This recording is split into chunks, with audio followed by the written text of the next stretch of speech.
Hello students, today we will study poem number 5, A Legend of the Northland. This poem is written in the form of ballad. Now a question comes in our mind, what is a ballad? Ballad क्या होता है? ये poem ballad की form में लिखी हुई है. A ballad is a song narrating a story in short stanzas. Ballad एक इस तरह की form होती है जिसमें सॉन्ग नरेशन किया हुआ होता है, यानी एक पोयम की फॉर्म होती है लेकिन उसके अंदर छोटे छोटे स्टेंजास के माध्यम से हमें एक स्टोरी बताई गई होती है. तो इस पोयम के अंदर छोटे छोटे स्टेंजास डिवाइडेड हैं और उसके अंदर एक स्टोरी चल रही है, उसका बेस एक स्टोरी की फॉर्म में चल रहा है.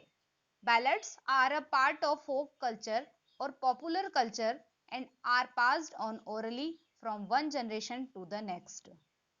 बैलाड्स फोक कल्चर और पॉपुलर कल्चर का ही एक पार्ट होते हैं जो ओरली एक जनरेशन से दूसरे जनरेशन तक पास किए जाते हैं. यानी कोई स्टोरी है उसे एक जनरेशन से दूसरे जनरेशन तक लोगों द्वारा सुना करके पहुंचाई जाती है. A legend of the Northland is a ballad, यानी ये पोयम जो दी गई है a legend of the Northland, ये एक बैलाड की फॉर्म में लिखी गई है. इस पोयम में एक स्टोरी है, वह नॉर्थलैंड एरिया की है, यानी नॉर्थ पोल के आसपास का जो एरिया है उससे रिलेटेड ये स्टोरी है. Northland refers to the northern most part of the earth, यानी area near the north pole, वहां से रिलेटेड एक स्टोरी है जिसको पोएटिक फॉर्म में पोएट ने लिखा है और जो एक जनरेशन से जनरेशन तक पास की गई है. Let's start this poem. This poem narrates the legend of an old lady who angered Saint Peter because of her greed. यह पोयम पोइट हमारे सामने नरेट करके बता रहा है कि एक ओल्ड लेडी ने अपने ग्रिड की वजह से सेंट पीटर को किस तरह से नाराज कर दिया था, किस तरह से उन्हें गुस्सा कर दिया था. Away, away in the northland, we heard the hours of the day are few, and the nights are so long in winter that they cannot slip them through. Away, away in the northland.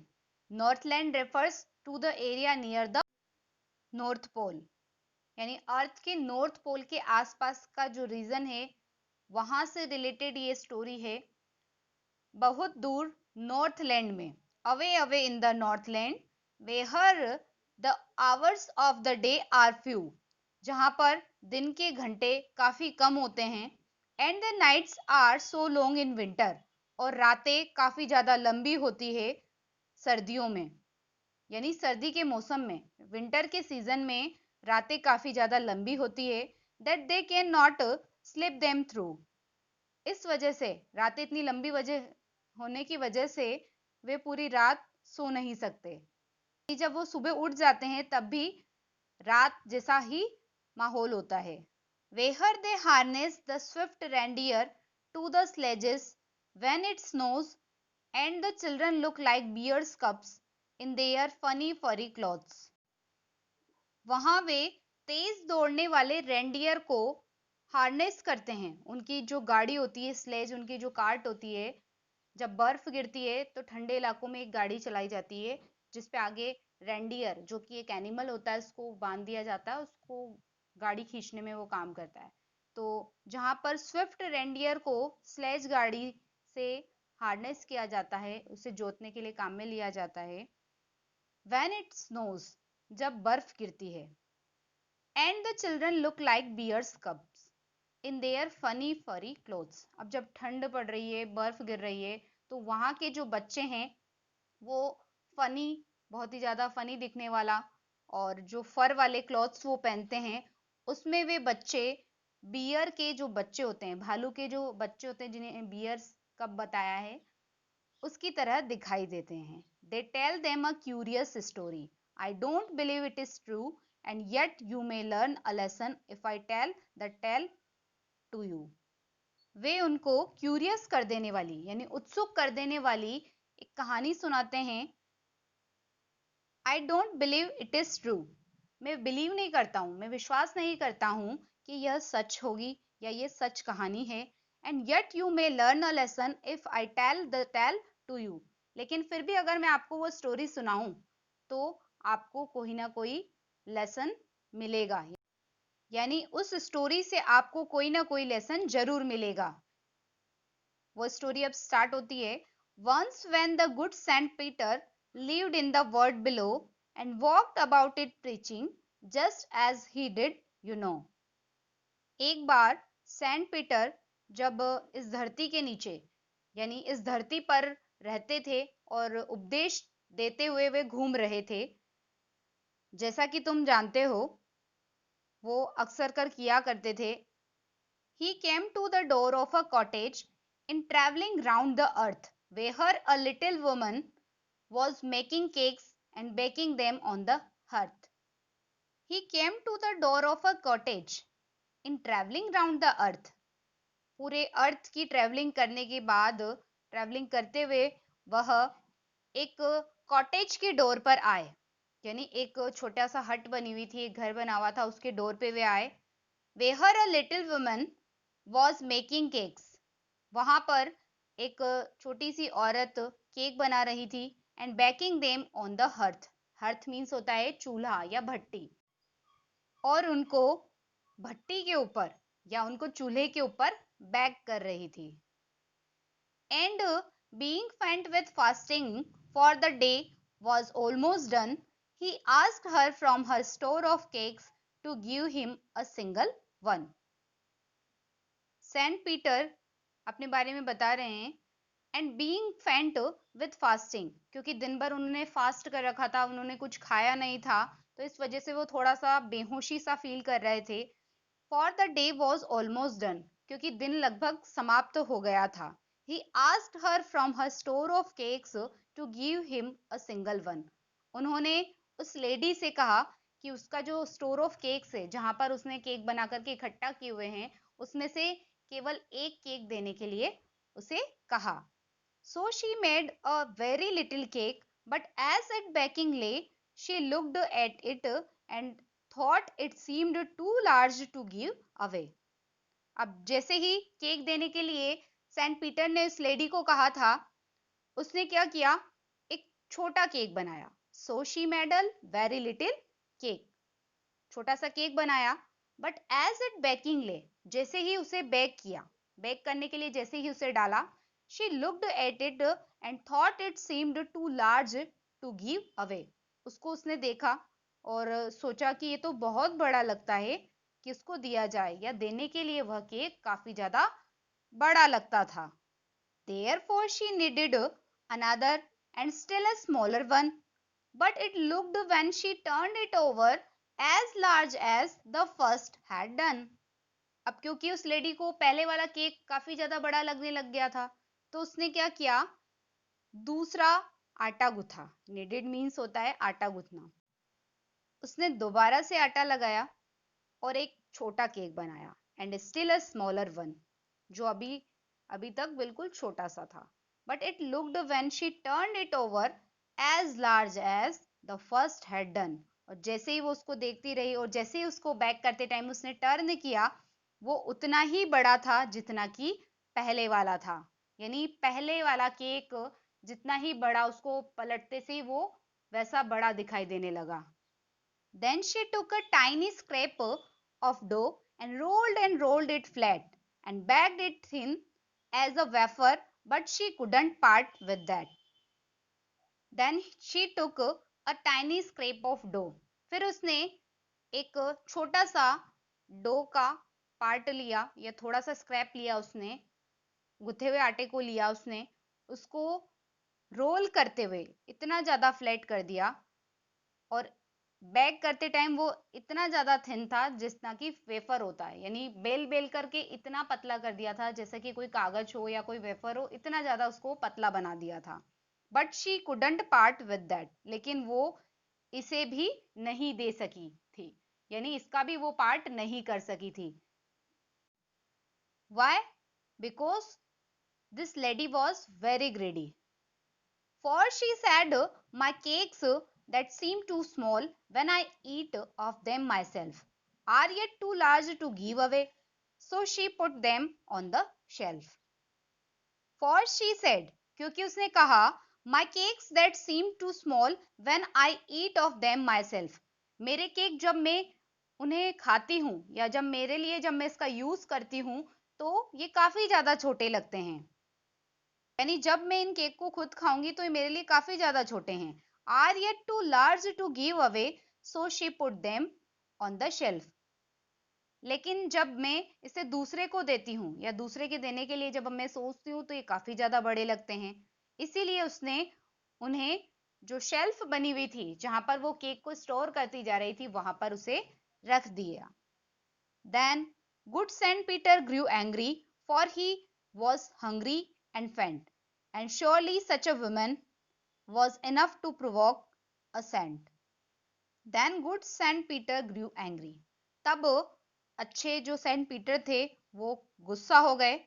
For he was hungry and फेंट, क्योंकि वो hungry भी थे और बेहोशी सा भी वो फील कर रहे थे या वो बेहोश होने वाले थे भूख की वजह से, इस वजह से वो काफी ज्यादा गुस्सा हो गए थे.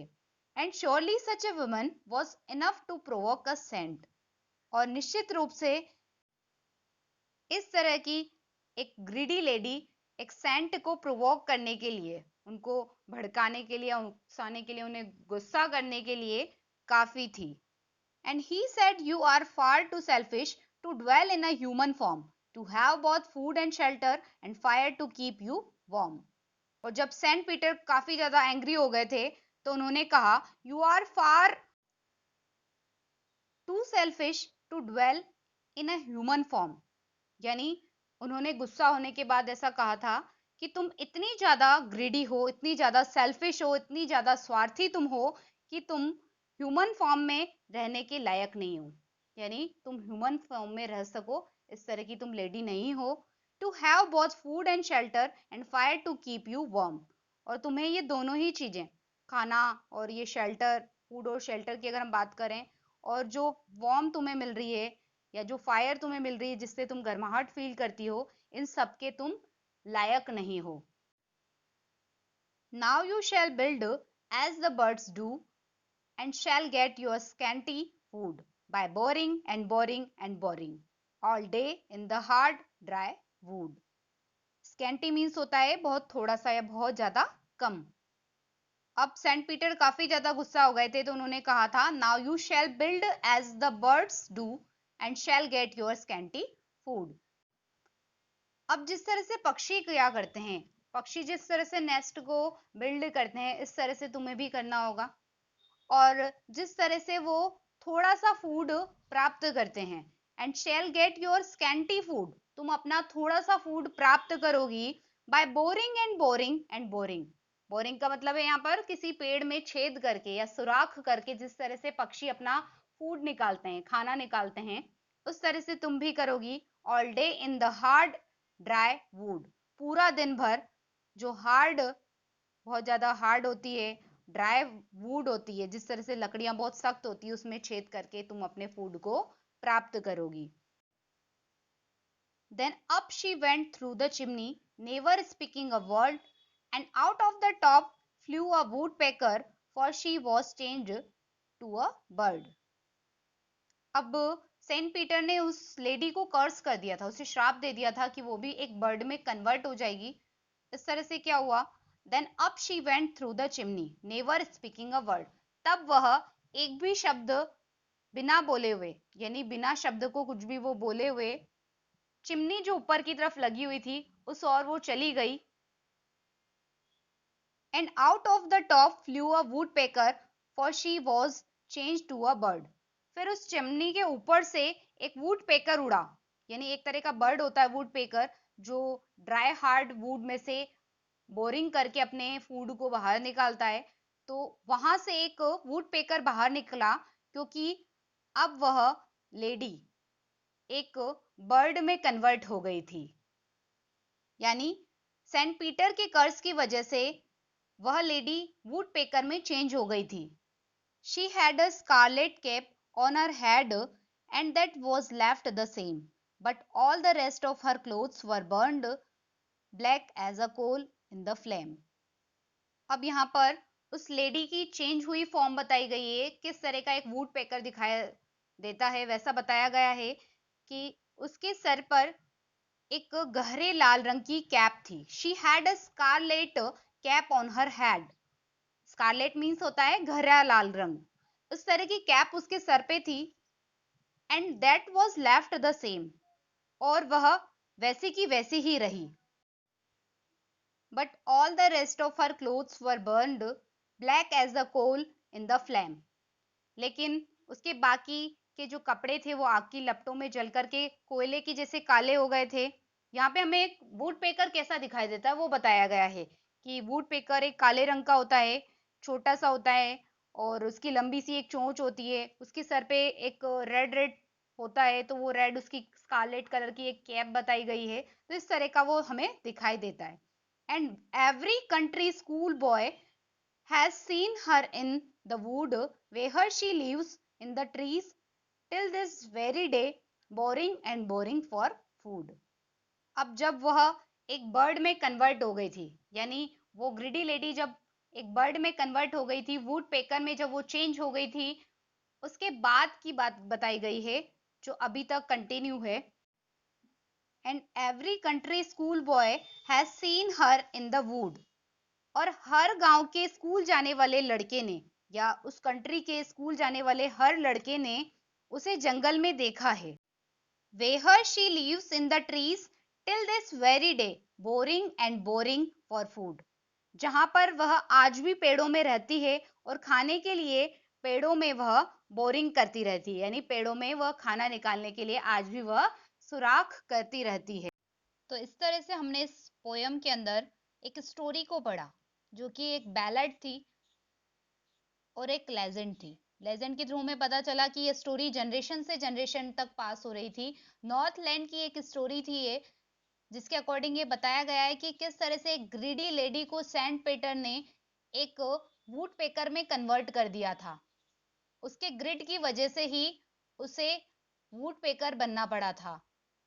इस तरह से ये पोयम हमें एक मैसेज भी देती है कि we don't make our self greedy. हमें कभी अपने आप को ग्रीडी नहीं बनाना चाहिए, हमें कभी अपने आप को सेल्फिश नहीं बनाना चाहिए, हमेशा दूसरों की मदद करनी चाहिए।